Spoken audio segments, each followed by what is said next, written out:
No problem. Well, greetings, folks. Joseph Kursky here on the ESRI Education Outreach Team. It is a great honor to be addressing you folks that I have such high regard for, and so thanks for letting me be a part of your day and your journey into geospatial technologies in the future. I also send greetings from a couple of my colleagues, Paul Rooney and Carl Nyland, which I think many of you know. They are working with you on some other aspects of how you can use GIS technology in your work. So they wanted me to tell you hello. And I also wanted to mention the following. The position that I'm on here, the ESRI education team, is basically on esri.com/education. So our mission is outlined there. It's basically to do two things. It's to broaden the use of GIS in all areas of education: primary, secondary, community college, libraries, museums, informal education, higher education, universities, technical colleges, etc. So it's broader, meaning that we want it to be of positive use for people in lots of different disciplines. I'm a geographer. I came from the geography discipline. Spent a lot of years at Census Bureau, so I love cultural geography. Spent a lot of years at the USGS, so I love physical geography. And here at ESRI now, and I also teach at the University of Denver and a couple of other institutions of higher education. But broader, meaning lots of different disciplines: health, business, engineering, architecture, history, mathematics, etc. And then deeper implementation of GIS, meaning that having that be taught as a platform and not just how to buffer or how to overlay or how to geocode, right? The idea is deeper as well. So getting people to really get at the data and what it means and all the societal issues, and also field, web, mobile, desktop, laptop, web, etc. So deeper and broader implementation of GIS in research, teaching, and also in educational administration.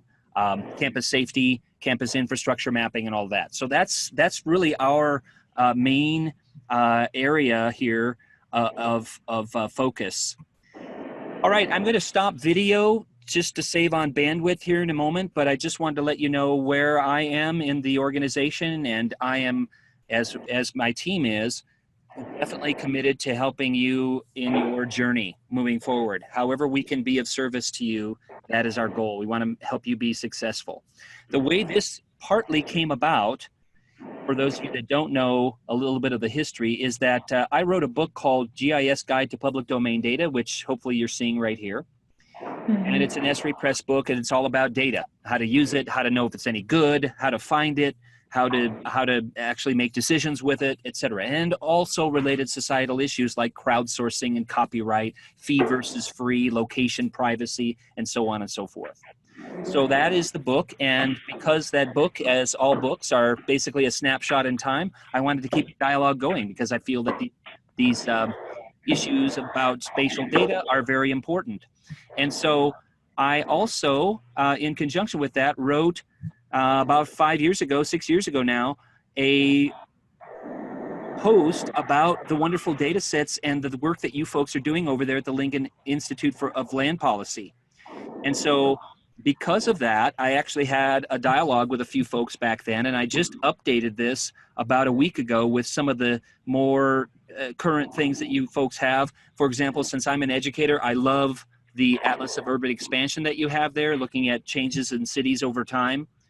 That's just a wonderful teaching and research tool. So thanks for everything you're doing. That's where this sort of dialogue got started. And so not too long ago, late last year, some of your folks said, hey, Joseph, story maps. We want to be able to start using those, creating those for a variety of different purposes. So I said, let's do it. Let's get it done. So the presentation today is actually on my Twitter feed. And so you'll be able to access all of these slides with the activities going forward, okay? So it's not just on this webinar recording, but it's actually out there on my Twitter feed, which is josephkursky.com, or just go to Twitter and my name with a geeky picture of me in front of a map. Okay, so this is where it is posted for your colleagues that don't have time to watch this whole recording. Okay, so this is our goal today based on our discussion, that we wanted to get into what are story maps, how do I use them, how do I get into them, and then I do have some specific questions from Hala earlier this week that I'm going to address, and then also just to demonstrate before you how to actually make one of these, maybe two of them if we have time. And you are happy to actually follow along. If you've got a tablet or a laptop or something like that, you're welcome to do that, because I'll present it in that, okay, let's do this in step-by-step fashion. But you don't have to. It's totally optional. Okay, sound good as we get rolling, folks? That sounds great. Thank you. All right. Well, thank you for having me. Again, I salute the good work that you're doing. Okay, so let me do this.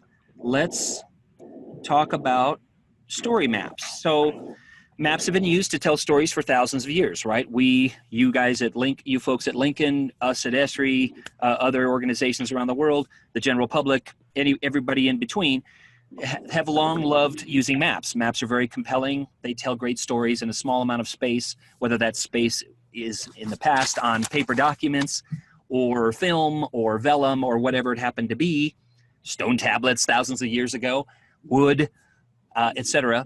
Or today in the digital mode, we've got a small amount of space in our computer screens. We've got to tell a deep and rich story. We can do that through mapping.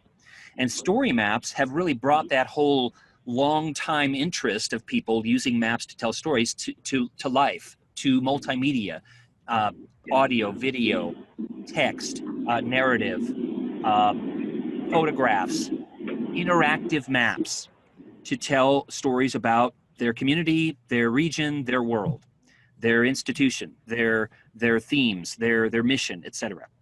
Now, story maps are hosted by us at Esri in the cloud, but you can actually host them yourself as well. We'll talk more about that later.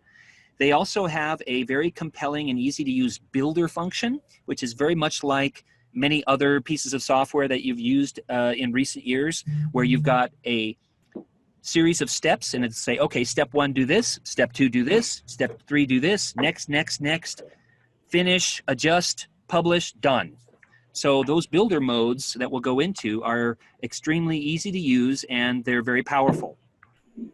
And these maps are open. You can download, you can customize, etc. We'll talk more about that in a bit.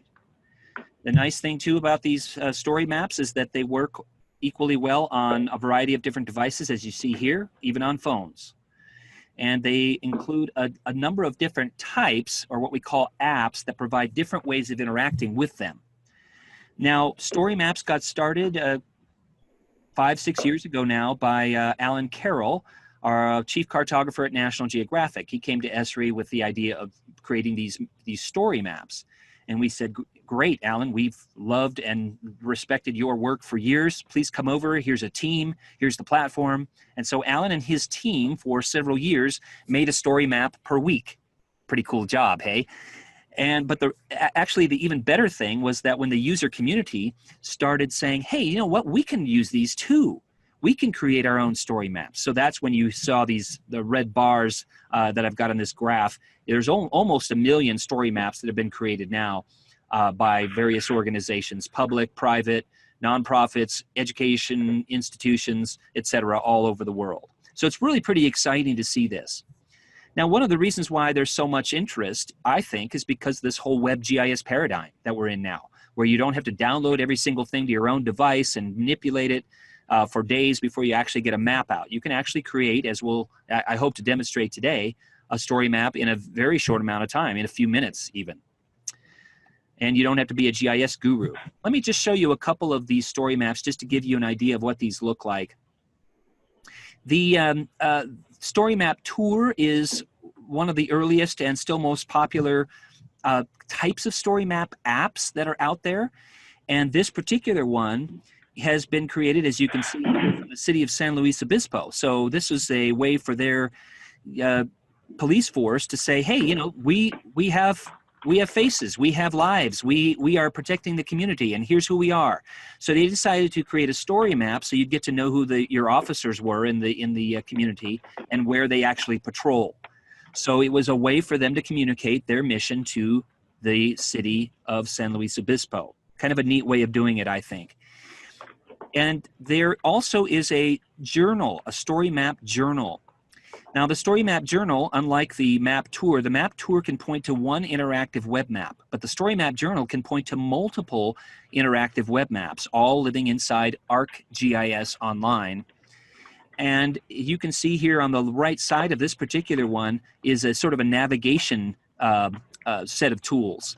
And so each one of those buttons corresponds to a different frame, and in each frame you can have a different map that you're wanting to show your customers, your patrons, your clients, whoever it is, your audience. There's a series type of a story map that you can create that has a series of tabs. In this case, on the upper right there, natural landscapes. So the tabs naturally are land, landforms, geology, forest type, etc. So by tabbing through, you get a different map and a different experience. It could be a photograph, as you see here. It could be a graph. It could be a chart. It could be a set of narratives, etc. So that's the series type of story map. There's also a swipe map. You've probably seen those maps where you've got like a big squeegee going across the screen, folks, where it's either up or down or sideways. And on the left side or the right side of that squeegee effect is a different either time period or a different theme. So on the left side, it could be land use, and the right side could be land cover. Or the left side could be buildings, and the right side could be roads. Or in this case, not a squeegee, but a sort of a spyglass effect, looking at current satellite imagery and then looking at a historical map of San Francisco with this spyglass type of story map that you can make. Another one is called the Shortlist, this one from the California Colleges and Universities Consortium that wanted a way of showing potential students, hey, here are the colleges and universities in California in the system, and here's a little bit more about them. So it's a map-based way for them to explore more about the college system there. And it's so named because this short list of things that are on the left side there, as you pan and zoom the map to different scales, that list will change based on the map extent. So if I'm zoomed down to San Diego, it's only going to show me a couple of colleges and universities in the San Diego area.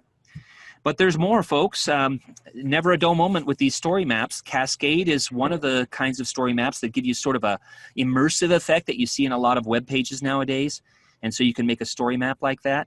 And also I wanted to show this one because it shows you that you're tapped into the ArcGIS Online environment. So you've got access to a mountain load of data, for example, in the Living Atlas of the World. And you also have tools at your fingertips like creating 3D scenes. So you can create 3D scenes in your story maps, which I'm sure that you folks at the Lincoln Land Institute are probably really excited about because you're all about the built environment and so on and so forth, city growth and other things. So, yep, that's another thing. And also this one shows that you can have you can bring in some interesting cartography. Like, for example, these arrows were done in a third-party program, probably Adobe Illustrator, and brought into the story map. And there's also a crowdsourced story map. So if you want to get input from people, I use this since I'm an instructor. I use this for students at the week 1 of the course. Hey, tell me where you're from, what the landforms look like near where you live, etc. And so they participate in this crowdsourced story map. All right, how are folks doing? That is the basic idea and a couple of story maps as examples. That's great. Thank you for the overview. Oh, you bet. So if we go to storymaps.arcgis.com, and again, if you have a device, feel free to follow along here. What I'm going to do here is I'm actually going to go to the gallery. So if I go to the gallery here, let's do that. The gallery right up on top.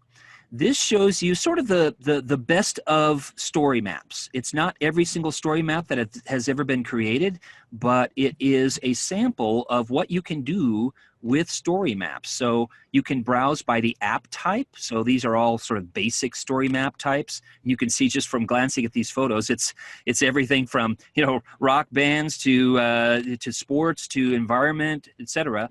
But you can browse by these app types. Today we're going to make a map tour. So if I wanted to look at the different map tours that exist in this, again, best of sort of story maps, greatest hits, I can look at some examples that are out there already.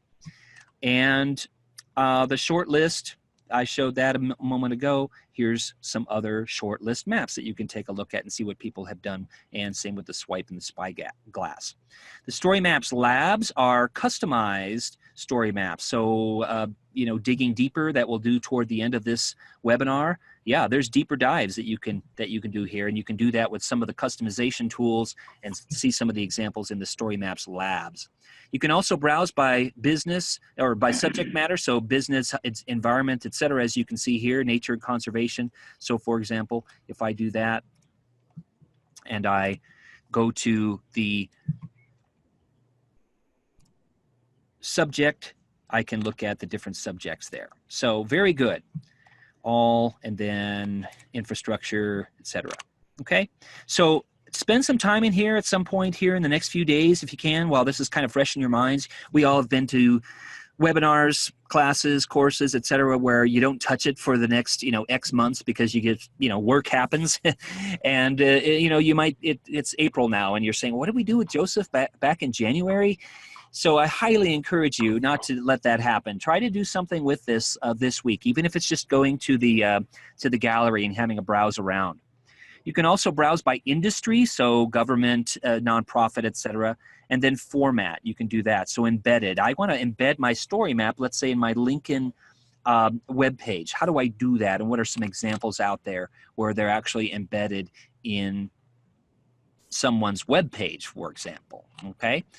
And then you can also browse by author. So if you see a certain author that you really like, you can browse by author or browse the user community. So this is your colleagues out there in the user community. Okay, so that is a bit of the gallery, keeping in mind that that is not the only way to find story maps. So for example, if you go to arcgis.com, which is the platform that these story maps are based on, you can actually search there for story maps as well. So if I look up my Lakota language story map that I've created, I don't think it's in the gallery. It's not in the story maps greatest hits, but I created it and I know it's online and I know I've shared it, so I can actually go to ArcGIS online and I can browse by that title, and then I can go ahead and go to it. I see the metadata page there, and then I can view application, and it's actually going to pull up my story map. So there are two main ways to find story map. Well, actually three. A, go to the gallery and see if it's in the gallery.